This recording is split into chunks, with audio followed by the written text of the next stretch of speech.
इस नोट में हम लोग कुछ सीखने वाले हैं बच्चों। बहुत सिंपल नोट है ये नोट, बहुत बहुत ज्यादा सिंपल नोट है। आप लोग थोड़ा सा हल्का सा माइंड लगाओ और देखो कितने इजीली हो जाएगा। A charge move from P to Q, यहां P से लेके Q तक चार्ज को आप मूव करा रहे हो इक्वेटोरियल प्लेन में without acceleration.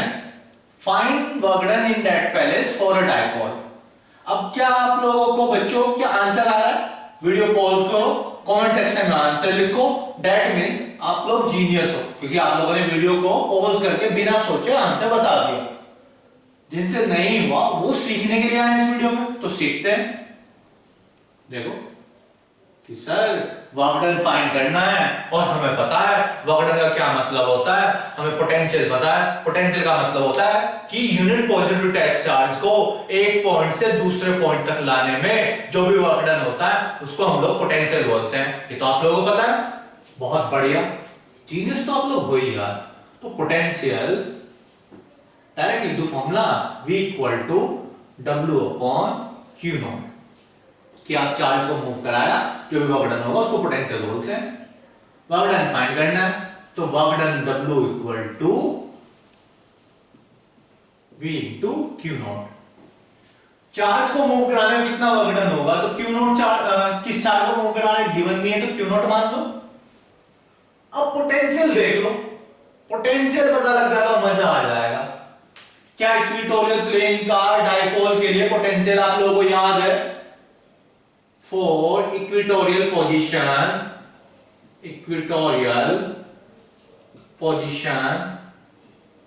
of a dipole, the potential कितना होता है याद है ना? 0। ओहो, तो सर इतना सिंपल क्वेश्चन था। Work done equal to V into Q naught, और वर्क डन को जब 0 से मल्टीप्लाई करूंगा तो डायरेक्ट आंसर कितना आ गया? 0। चलो बहुत सिंपल है। और 0 इंटू Q नॉट और आंसर कितना है? 0 जूल।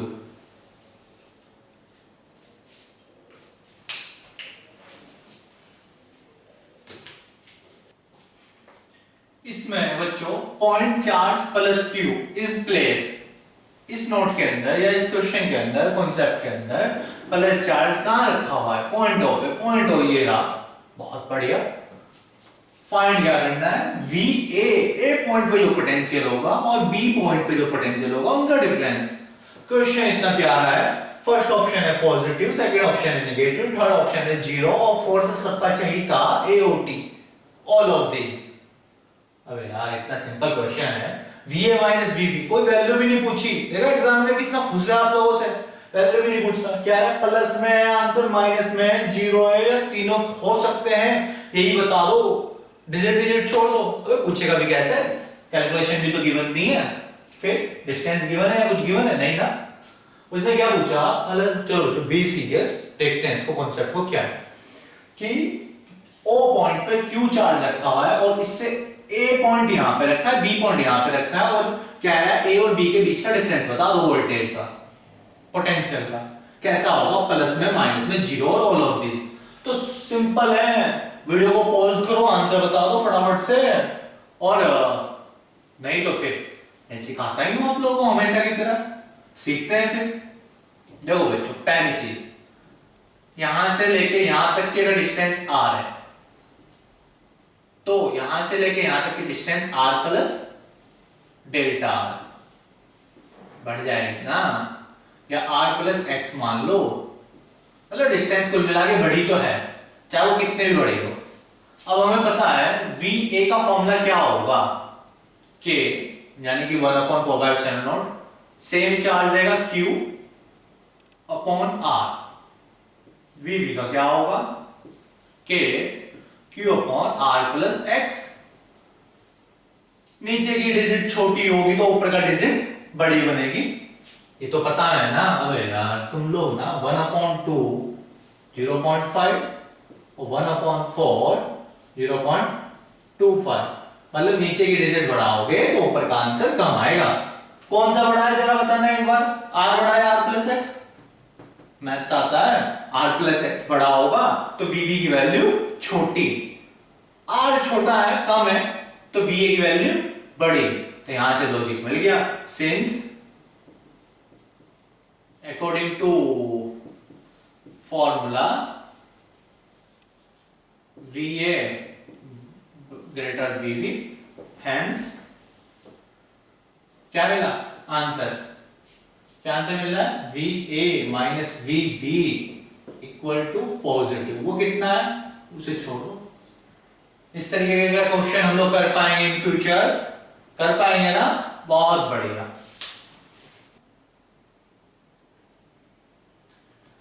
बच्चों इस क्वेश्चन को देखो, ये तो मैथ्स का सहारा था। अभी मैथ्स का सहारा पता है ना, जिससे कुछ नहीं आता, मतलब मेरा मतलब ये नहीं है कि आप लोगों से कुछ नहीं आता, मतलब जिस बच्चे को कॉन्सेप्ट थोड़ा सा समझने में प्रॉब्लम होती है वो मैथ्स को यूज करता है। जो बच्चा कॉन्सेप्चुअली चलता है वो कॉन्सेप्ट को सोच के भी आंसर बता सकता है विदाउट यूजिंग एनी मार्कर और पेन और पेंसिल। देखो कैसे, आप लोग देखो, मन में आया होगा कुछ बच्चों के, आई नो आप लोग जीनियस हो भाई। चलो देखते हैं कि सर पोटेंशियल का मतलब होता है कि आप इनफाइनाइट से चार्ज को लेके आए हो उस पॉइंट पे, और जो वर्कडन होगा उस वर्कडन को हम लोग पोटेंशियल बोलते हैं। अब तुम लोग बताओ, सपोज करो ये पॉइंट है और ये इनफाइनाइट पॉइंट है, इस इनफाइनाइट पॉइंट से बी पॉइंट तक चार्ज को लाने में वर्कडन होगा, मान लिया 100 कूलम, सॉरी 100 जूल। कितना मान लिया, 100 जूल। बी पॉइंट तक जो वर्क करा 100 जूल। अभी नहीं हटा दो, ये तो देख चुके हम लोग। कितना हुआ, 100 जूल। अब इनफाइनाइट से मैं और आगे जा रहा हूं, ए पे। अबे सिंपल सी बात है, तुम लोग अपने घर से 1 किलोमीटर दूर जाओ, कुछ काम करोगे, वर्क करोगे, अगर 10 किलोमीटर जाओगे तो वर्कडन आप लोगों की बॉडी के थ्रू और ज्यादा होगा। पैदल पैदल जाने से बाइक नहीं उठानी है, फिर 10 किलोमीटर दूर जाओगे तो बहुत ज्यादा हार्ड वर्क हो गया, पैदल पैदल चल रहे हो। तो पर ये 10 किलोमीटर तो नहीं, पर उससे ज्यादा ही है। इनफाइनाइट से देखो बी पास है, फिर ए दूर होगा, तो यानी कि यहाँ पे 110 जूल मान लिया। तो इससे क्या क्लियर हो रहा है, वोल्टेज का मतलब होता है work upon charge, unit positive test charge. Infinite से लेकर आ रहे हैं ना, WB इनफाइनाइट, सॉरी इसको ऐसे नहीं, ऐसे लिखोगे इनफाइनाइट B, इसको लिखोगे infinite A upon Q not. तो किसका वर्कडन ज्यादा है, A का ना, A का वर्कडन ज्यादा है क्योंकि इनफाइनाइट से ला रहे हो, तो A का पोटेंशियल भी ज्यादा होगा, B का पोटेंशियल कम होगा क्योंकि वर्कडन इसमें कम किया गया। और जब A का पोटेंशियल ज्यादा है तो इन दोनों का डिफरेंस पॉजिटिव आना है। मतलब we have concept and mathematically tools, choices जो जिससे करना चाहो, जिससे समझ में आया वो अच्छी बात है। That is the mathematical tool जिसमें हम लोगों ने फॉर्मूला यूज किया, दैट इज द कॉन्सेप्ट। ये क्या है, by using concept, by using concept. बहुत बढ़िया बच्चों। Does the charge given to a metallic sphere depends on whether it is hollow or solid? बड़ा सिंपल क्वेश्चन है। हम पूछ रहे हैं एक मेटेलिक स्फीयर, ये देखो ये मेटेलिक स्फीयर है, और अभी क्लोज कर लो, ड्राइंग पे मत जाना कोई भी। Does the charge given to एक मेटेलिक स्फीयर, इस मेटेलिक स्फीयर को अगर बच्चों में चार्ज दूं तो क्या ये डिपेंड करेगा कि ये मेटेलिक स्फीयर किस टाइप का है, ये होलो है, खोखला, और ये भरा हुआ है। क्या डिपेंड करेगा चार्ज, आप अगर इस मेटेलिक स्फीयर को देके आ रहे हो तो फ्री का चार्ज क्यों डिपेंड करेगा। चलो कॉन्सेप्ट देखते हैं। इसका आंसर है, क्या आंसर है, नो, नहीं करता डिपेंड। देखते हैं कॉन्सेप्ट क्या है इसके पीछे। देखो बच्चों, मेटेलिक स्फीयर है, you know very well, inside a conductor electric field is zero, that means अंदर कोई चार्ज ही नहीं होगा, या फिर नेट चार्ज जीरो होगा। यही तो मतलब हुआ इसका। हमें पता है कि मेटल के अंदर कोई इलेक्ट्रिक फील्ड ही नहीं होती। क्यों? क्योंकि कोई चार्ज नहीं है, नेट चार्ज जीरो है। अच्छा उससे छोड़ दो, तो इसका क्या मतलब है, आप लोग लिखोगे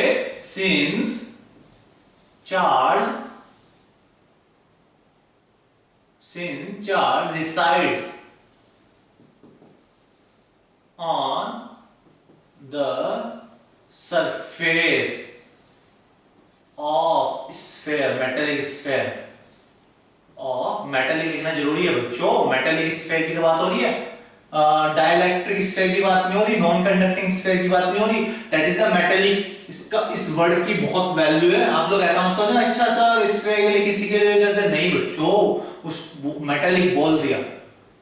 Since the charge resides on the surface of metallic sphere only, या मोस्टली सारे चार्ज और मोस्टली उसी पे रहते हैं, hence it is same for hollow or solid metallic sphere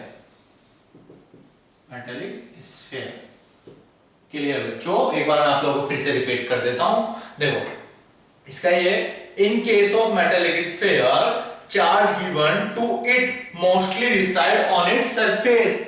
in case of metallic sphere जो भी आप चार्ज दोगे, वो चार्ज गिवन दो करोगे इसको, वो कहां रह जाएगा?